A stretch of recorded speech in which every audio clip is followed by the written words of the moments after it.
Do you think streaming has ruined movies? I feel like not as many people go to the theater and wait for it to be available on streaming now. Ruined is a very strong word. So no. Do I think that there's a struggle now? Yes. But it's not just streaming. Streaming is, I think that's a trend that will only continue, and COVID sped it up a lot. And the studio reactions to COVID sped it up even more.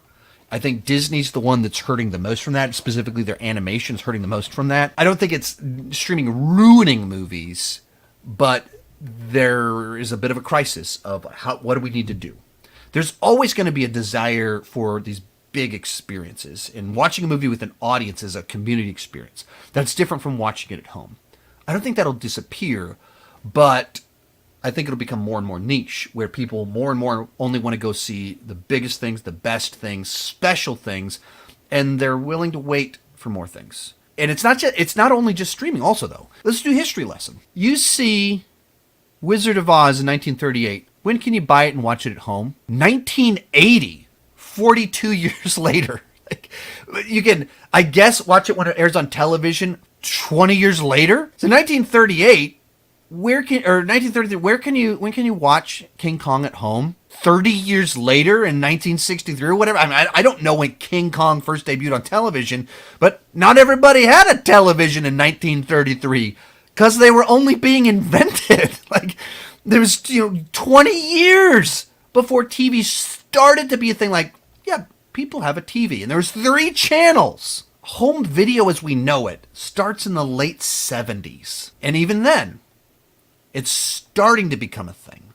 When I start being aware of memories of movies coming out, when movies would first come out on video, it'd be like 9-12 months after theatrical release, and they'd cost $90. $90 to buy Batman 89. And I think Batman 89 might have been the first ones when they started to switch the model. But they would charge like crazy amounts at first because the Blockbuster would buy 100 copies. Everyone would go out and rent it for a while, and then they'd make their money back. And then the price would drop to $25 or whatever for the VHS. $25 35 years ago, which was a lot more money. And as time passed, then they came out 6 months later. And it was like 4 months. Now, during COVID, it was day and date release on streaming. In my lifetime, it went from there was a year gap between theatrical release and some way you can watch it at home to same day. That's not just streaming. That's a lot of different things. And then likewise, when you're on home video, you can rent it. Like Super Mario Brothers made $1 billion, still killing it at the box office. I can buy it or rent it at home already. I want the Blu-ray, so I'm not going to buy it just yet, even though my wife and the youngest haven't seen it yet. They couldn't go with us when I took the kids because they were, Karis was sick. But I can't wait to show it to them. I'm going to buy it as soon as I can on Blu-ray. But I could already buy it or rent it if I wanted to. And it's a movie still making money. It's all of that. It's not just one thing.